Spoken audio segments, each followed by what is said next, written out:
आप सभी का हमारे चैनल में एक बार फिर से स्वागत है। तो आज हम नया टॉपिक स्टार्ट करने जा रहे हैं। आपका जो फंक्शंस हमारा कंटिन्यूशन में था, उसी फंक्शन का new topic, that is the domain and range. How to find the domain and range of the functions. Those values of x at which fx is real and defined means fx should be real, and second condition is fx must be defined. अब real और defined से हमारा मतलब क्या है कि जो function की वैल्यू है that must be a real but not complex, ठीक है, not imaginary. And second is defined means the value is not undefined, not undefined means infinity, not undefined, ऐसी वैल्यू नहीं होनी चाहिए। तो वो एक्स की वैल्यूज जिसके लिए फंक्शन रियल एंड डिफाइंड होगा उसको हम डोमेन में काउंट करते हैं। एक छोटा सा एग्जांपल देखेंगे। सपोज हमारे पास एक फंक्शन है F x is equals to 1/x, right. What is the domain of this function? That is very simple function. अगर सपोज इस x की वैल्यू 0 हो जाए तो आपको पता है 1/0 becomes infinity, that is undefined, right. तो इसका मतलब हम x की वैल्यू कोई भी रियल नंबर सोच सकते हैं बट 0 को छोड़कर। इसका मतलब F x is equal to 1/x is defined, F x is defined for x not equals to 0। Means x 0 नहीं होना चाहिए, उसके अलावा कुछ भी हो। तो इसका मतलब क्या होना चाहिए? x बिलोंग्स टू r-0, यानी कि domain of f is r-0। ये हमारा होगा डोमेन ऑफ दिस फंक्शन। मतलब ये फंक्शन इस डोमेन में ईज फील करता है। ईज फील करने का मतलब है अगर आप x की वैल्यू 0 लेंगे तो ये फंक्शन अनइजी मतलब अनडिफाइंड फील करता है। तो इसलिए आपको x की वैल्यू क्या लेनी है? एनी रियल नंबर एक्सक्लूडिंग 0, 0 को छोड़, राइट। इसके बाद अगर हम नेक्स्ट एग्जांपल लेते हैं, suppose we have F x is equal to x square minus 4x plus 5 upon X square minus 3x plus 2, and we want to find out the domain of this function again. तो for this again this value should not equals to 0। जो denominator है आपका वो 0 के equal नहीं होना चाहिए। अब 0 के इक्वल नहीं होना चाहिए तो उसके लिए हमें क्या करना चाहिए? Means X square minus 3x plus 2 is not equals to 0। But हम जब क्वेश्चन करते हैं तो हम क्या करते हैं? डिनोमिनेटर को पहले 0 सब्सटीट्यूट करते हैं। जब डिनोमिनेटर को 0 सब्सटीट्यूट करते हैं तो इसके आप फैक्टर्स बनाएंगे। तो x square minus 2x plus 2 is equal to 0। इसमें से x कॉमन ले लो, minus x minus 2 is equal to 0, x minus 2 x minus 1 is equal to 0, x is 2 x is 1। इसका मतलब x की वैल्यू अगर मैं 2 लूं और 1 लूं तो ऐसे में जो डिनोमिनेटर है वो हमारा क्या हो जाएगा? 0 हो जाएगा। The value of the denominator become 0 either x is 2 और x इज 1, ठीक है। अब अगर x की वैल्यू इनमें से कुछ नहीं होगी तो उस केस में कोई दिक्कत नहीं है। इसका मतलब आप डोमेन ऑफ f क्या लिखेंगे? All real numbers excluding 1 and 2। मतलब मैं कोई सा भी रियल नंबर सोच सकता हूं, सिर्फ हमने 1 और 2 को क्या कर देना है?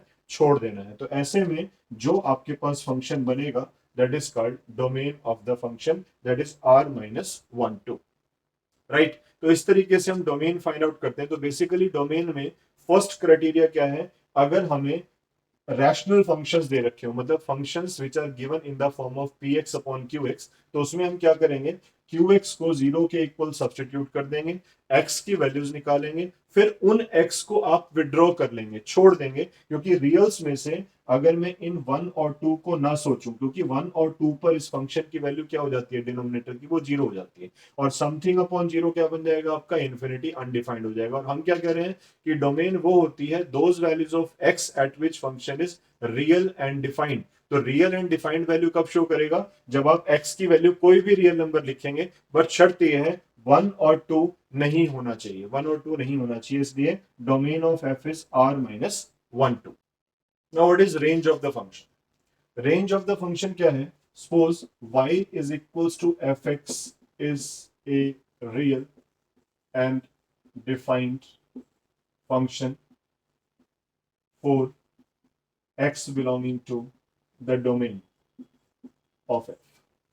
ठीक है, एक्स कोई भी नंबर है जो कि डोमेन ऑफ एफ से बिलोंग करता है, जो हमने अभी आपसे डिस्कस किया। तो एफ एक्स जो है वो रियल एंड डिफाइंड फंक्शन है for its domain, and those values of Y under this criteria, those values of Y at which x is real and defined with respect to the domain। देखिए range क्या होता है, range ये होता है जो आपने x से कंसर्न बात की थी, अब वो आप y पे ले आइए, मतलब those values of y at which x is real and defined, y की वो वैल्यूज जिसके लिए x कैसा हो, रियल एंड डिफाइंड। ठीक है, तो those values of y at which x is real and defined with respect to the domain, तो उसको हम काउंट किस में करेंगे, रेंज ऑफ फंक्शन में काउंट करेंगे। ठीक है, तो सपोज हम एक एग्जांपल लेके चलते हैं जिसमें दोनों बातें एक साथ करेंगे। सपोज हमारे पास है let F x is equals to X minus one X plus two. देखिए ये मेरे पास फंक्शन है, मुझे कुछ नहीं दे रखा, बस ये दे रखा है कि x कोई भी रियल नंबर हो सकता है and F x is equal to this. और इस फंक्शन के लिए मुझे क्या चीजें निकालनी है, एक तो डोमेन ऑफ f निकालनी है और इसके लिए मैंने क्या निकालना है, range of f find out करनी है। दो चीजें मैंने खुद से फाइंड आउट करनी है where x is any real number. तो फर्स्ट ऑफ ऑल क्या करेंगे हम, let for the domain x plus two को आप जीरो पुट करेंगे, x की वैल्यू क्या आएगी, माइनस टू आएगी। तो इसका मतलब क्या हो गया, जब x को माइनस टू पुट करेंगे यहाँ पर, तो minus two minus one minus two plus two that becomes something upon zero that will be undefined, यानी कि जो फंक्शन है उसकी वैल्यू कैसी आएगी, आपकी अनडिफाइंड आएगी। जब फंक्शन की वैल्यू अनडिफाइंड आएगी, इसका मतलब क्या हो गया कि हम x is equal to minus two को डोमेन में काउंट नहीं करेंगे। तो इसका मतलब डोमेन ऑफ द फंक्शन क्या होगी, all real numbers excluding minus two. सभी रियल नंबर्स हो सकते हैं माइनस टू को छोड़कर, माइनस टू को छोड़कर कोई सा भी रियल नंबर लिया जा सकता है। बट अब अगर हम रेंज की बात करना चाहते हैं तो देयर इज नो डिफरेंस, कुछ खास अंतर नहीं है। पर रेंज में क्या करना है आपको, सबसे पहले जो फंक्शन है उसको आपने y के इक्वल एज्यूम करना है। Let y is equal to this one, this is our function. Now cross multiplying it, इसको क्रॉस मल्टीप्लाई कीजिए, that becomes yx plus 2yx minus 1। इसको इधर लाइए, y को इधर शिफ्ट कीजिए, तो x y plus 1 minus 2y minus 1 and x is minus of 2y plus 1 and y plus 1। ये हमारे पास क्या आ गया, x आ गया। अब अगर हम y plus 1 को 0 पुट करें तो what will be y, y is minus one. अब देखिए अगर इसकी वैल्यू y माइनस वन होगी तो ये कैसा हो जाएगा, अनडिफाइंड हो जाएगा, क्योंकि x की वैल्यू कैसी हो जाएगी, अनडिफाइंड हो जाएगी। तो x अगर अनडिफाइंड हो गया तो आप लिखेंगे x is undefined at y is equal to minus one. Therefore range of f आप लेके चलेंगे r माइनस माइनस वन। मतलब function should be defined, the value of x should be defined for each y। ऐसे y आपको लेने हैं जिस पर x की वैल्यू कैसी हो, डिफाइंड हो। तो वो हमने सेलेक्ट कर लिए r माइनस माइनस वन करके, तो उससे हमारे पास जो वैल्यूज आएंगी उन सभी वैल्यूज के लिए x की वैल्यू कैसी होगी, रियल एंड डिफाइंड होगी। इट मींस ये हमारा क्या हो गया, आपका रेंज ऑफ द फंक्शन। तो हमने रेंज किस तरीके से निकालना है, बिल्कुल सेम स्टेप्स लेकर रेंज फाइंड आउट करनी है जैसे आपने डोमेन किया था। बस डिफरेंस क्या है, there is a little difference. कौन सा डिफरेंस है कि जब आप डोमेन फाइंड आउट कर रहे हैं तो जो कॉन्सेप्ट आपने डोमेन के लिए यूज किया वही सेम आपने रेंज के लिए करना है। बट यहां पर वो आपने एक्स के लिए इंप्लीमेंट किया था, यहां पर किसके लिए करना है, वाई के लिए करना है। ठीक है, तो आपने बस इतना कॉन्सेप्ट करने के बाद जो आपके पास जनरेट होंगे, these are the domain and the range of the given function. Suppose this is our function, इसके लिए हमने डोमेन एंड रेंज कैलकुलेट करना है। तो सबसे पहले आप क्या करेंगे, X square minus one is equal to zero, X square is one, X is plus minus one. Means whenever x is 1 or minus 1, its value becomes 0 and something upon 0 becomes undefined. So fx is undefined. Fx is undefined for x is equal to plus minus 1. Therefore, domain of f क्या होगी, all reals excluding 1 and minus 1। ठीक है, और range क्या होगा आपका, range के लिए आपने जो गिवन फंक्शन है उसको पहले इसके इक्वल पुट करना है, X upon X square minus one के, ठीक है। तो जब आप इसको इसके इक्वल पुट करेंगे then cross multiplying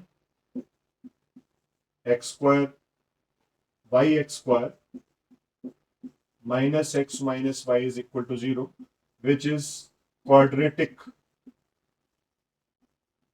in x. और ये इक्वेशन अगर x में क्वाड्रेटिक है तो हम इसको सॉल्व करते हैं। x is minus B plus minus under root B square minus 4ac upon 2a, that is 1 plus minus 1 plus 4y square dividing by 2y, that is x, ठीक है। अब आप देखिए इसमें अगर मैं y की वैल्यू 0 लेता हूं तो y must not equals to 0, क्योंकि अगर आपने y 0 पुट कर दिया तो दिस वैल्यू बिकम्स अनडिफाइंड। तो इसका मतलब जो इसकी रेंज होगी वो क्या होगी आपकी, ऑल रियल्स एक्सक्लूडिंग 0, क्योंकि जो रूट के अंदर वैल्यू है इसको अगर हम ध्यान से देखें तो वाई स्क्वायर आपको यहाँ पे गिवन है, तो वाई स्क्वायर अगर आपको गिवन है इसका मतलब 1 plus 4y square is always greater than 0, है ना। इसकी वैल्यू हमेशा पॉजिटिव रहेगी, तो इसका मतलब रूट में जो नंबर आएगा it is always positive, there is no problem, ठीक है। और यहाँ पर जो है y 0 के इक्वल नहीं होना चाहिए। तो इन दोनों बातों को ध्यान में रखते हुए जो हमारे पास y की वैल्यूज होनी चाहिए वो क्या होनी चाहिए, r minus 0, that is the range of the function. मतलब r माइनस 0 के लिए 0 को छोड़कर जितने भी रियल नंबर्स आप इसमें सब्सटीट्यूट करेंगे y के प्लेस पे, उससे आपको x की वैल्यू कैसे मिलेगी, रियल एंड डिफाइंड मिलेगी, ठीक है। तो डेफिनेटली ये फंक्शन कैसा हो गया आपका, sorry the range of the function क्या होगी आपकी, r माइनस 0। तो डोमेन एंड रेंज सेम तरीका है फाइंड आउट करने का फिर से, बट x की जगह पर हम क्या करेंगे, y के लिए वर्कआउट करेंगे जब आप रेंज कैलकुलेट करेंगे। One more thing, suppose we are taking one more example,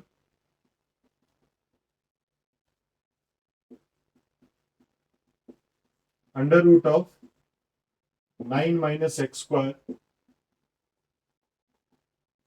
x are the reals. अगर ये फंक्शन लेकर चले हम, f x is equals to under root of 9 minus x square where x is real, to find out the domain and range of the function.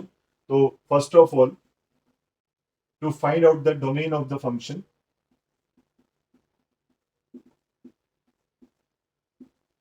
Nine minus x square should be greater than equals to 0, क्योंकि root में, square root में value negative नहीं होनी चाहिए, क्योंकि square root में अगर value negative होगी तो वो क्या बन जाएगा आपका, इमेजिनरी नंबर हो जाएगा ना। अब इमेजिनरी नंबर अगर हो जाएगा तो उससे बचने के लिए हमें क्या करना पड़ेगा, this value should be greater than और equals to 0, means 9 is greater than equals to x square, means x square is less than equals to 9, the value of x lying between minus 3 and 3, that is the result we have obtained from the linear inequalities। कहीं पर अगर आपके पास ऐसा हो जाए x square is less than equals to a square, its value is x lying between minus a and a, that is your answer। so it is 3 square, तो इसलिए x की वैल्यू किसके बीच में होगी, -3 और 3 के बीच में लाई करेगी, that is the domain of the function, right. अब रेंज के लिए क्या करेंगे आप, रेंज के लिए भी हमने ऐसे ही वर्कआउट करना है, let y is equals to under root of 9 minus x square ले लिया मैंने, ठीक है। अब आप स्क्वायरिंग कर दीजिए, स्क्वायरिंग करेंगे तो क्या हो जाएगा, ये हो जाएगा, एक्स स्क्वायर की वैल्यू क्या होगी, 9 माइनस वाई स्क्वायर होगी, एक्स आपका 9 minus Y square under root हो गया, and 9 minus y square should be greater than equals to 0, y square is less than equals to 9, the value of y lying between -3 and 3, means x is real and defined when y lying between -3 and 3। x की value real होगी, defined होगी जब y इसके बीच में लाई करेगा, but एक problem है, एक प्रॉब्लम क्या है कि जब आप x की वैल्यू यहाँ पर कोई भी सब्सटीट्यूट करेंगे -3 से 3 के बीच में, तो आप देखिए यहाँ पर जो नंबर आएगा it will be positive always, है ना। आप चेक कीजिए कोई भी नंबर आपका नेगेटिव नहीं आएगा, क्योंकि square root of any number when x lying between -3 to 3, like x को आपने -2 रखा, x को आपने 2 रखा, x को आपने 1 पुट किया, तो हर बार रूट ऑफ पॉजिटिव नंबर आएगा और उससे जो वैल्यू जनरेट होगी वो भी कैसी होगी, पॉजिटिव होगी। इट मींस जो y की वैल्यू है वो पॉजिटिव आएगी, इसका मतलब जो y है वो हम -3 से 0 के बीच में तो ले ही नहीं सकते, है ना। तो इसलिए y की वैल्यू क्या होगी, 0 से 3 के बीच में लाई करेगी। तो यहाँ पर आप एक लाइन मेंशन करेंगे। मैंने जब आपको डेफिनेशन दी रेंज की तो मैंने आपको ये भी बोला, those values of y at which x is real and defined with respect to the domain. तो आपको डोमेन को भी चेक करना है। तो डोमेन हमारी क्या है, x line between -3 and 3।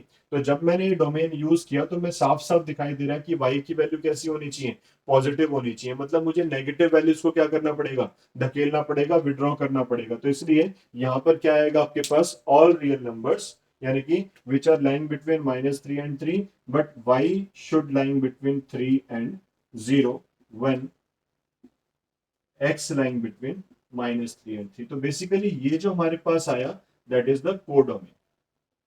But for this part, we have x is lying between -3 and 3. For this value of x, y is always lying between 0 to 3. So its range of this function will be 0 to 3. Within the interval 0 value आ सकती है, 3 value आ सकती है, but negative value नहीं आ सकती। तो ये जो point हमने डिस्कस किया, ये मोस्ट इंपॉर्टेंट पॉइंट है। कई बार हमें क्या करना पड़ता है, जब हम रेंज निकालते हैं तो डोमेन को सोच कर निकालते हैं, क्योंकि जो रेंज है that is associated with the domain. अगर आपने डोमेन निकाल चुके हो पहले ही, तो आप चेक करो कि अगर मैं डोमेन को फर्दर इसमें सब्स्टिट्यूट करता हूं तो वाई इसी में से एलिमेंट आएगा। बट ऐसा तो नहीं है कि वाई हमारे पास इनमें से कोई एलिमेंट नहीं मिल रहा हो। अगर ऐसा हो तो उन वैल्यूज को हम क्या कर देते हैं, एक्सक्लूड कर देते हैं। तो that is the range of the function. तो in this way we can find out the domain and range of the function. So we have discussed two kind of problems. One is the rational functions which are given in the form of fx upon gx. ठीक है, तो उसमें हमने क्या concept use किया, gx को 0 put किया जो डिनोमिनेटर है, उससे जो x की वैल्यूज आई रियल्स में से उन x की वैल्यूज को एक्सक्लूड करके हमने क्या निकाल दिया, डोमेन निकाल दिया। फिर हमने दूसरी प्रॉब्लम्स कैसे की, under root of some function, under root of fx। तो उसके लिए हमने क्या करना है, fx must be greater than equals to 0, क्योंकि रूट में जो नंबर है आइदर इट विल बी 0 और it will be greater then 0, दो पार्ट हो सकते हैं। अगर इसकी वैल्यू नेगेटिव होगी तो इट बिकम्स इमेजिनरी नंबर, वो हमें चाहिए नहीं, क्योंकि हम सबसे पहले ये देखते हैं कि those values of x at which fx is real and defined. तो इसलिए it should be greater than और equals to 0। Under this criteria we have to find the value of x। अगर ऐसा हो जाता है तो उसको हम डोमेन में काउंट करते हैं। और रेंज के लिए फर्दर सेम केस होता है, बट हम क्या करते हैं, फंक्शन को x is equal to function of y में कन्वर्ट करते हैं, उसके बाद फिर हम रेंज फाइंड आउट करते हैं। तो इस तरीके से आप किसी भी फंक्शन की डोमेन एंड रेंज कैलकुलेट कर सकते हैं। थैंक यू, मिलते हैं नेक्स्ट लेक्चर में आगे के पोर्शंस के साथ जो कि फंक्शन के लिए रिलेटेड है। मतलब next is our real functions. तो रियल फंक्शंस में हम पढ़ेंगे different kind of functions and their domain and ranges with the help of graphs also. So that will be a very important an important lecture for all of you. So that is good for all of you. तो जो भी हमारा calculus part है उसके लिए वो सारा part जो है इंपॉर्टेंट होगा, इसलिए आपको उसको क्लियर करना है, अच्छे से स्टडी करना है। Thank you, meet you again.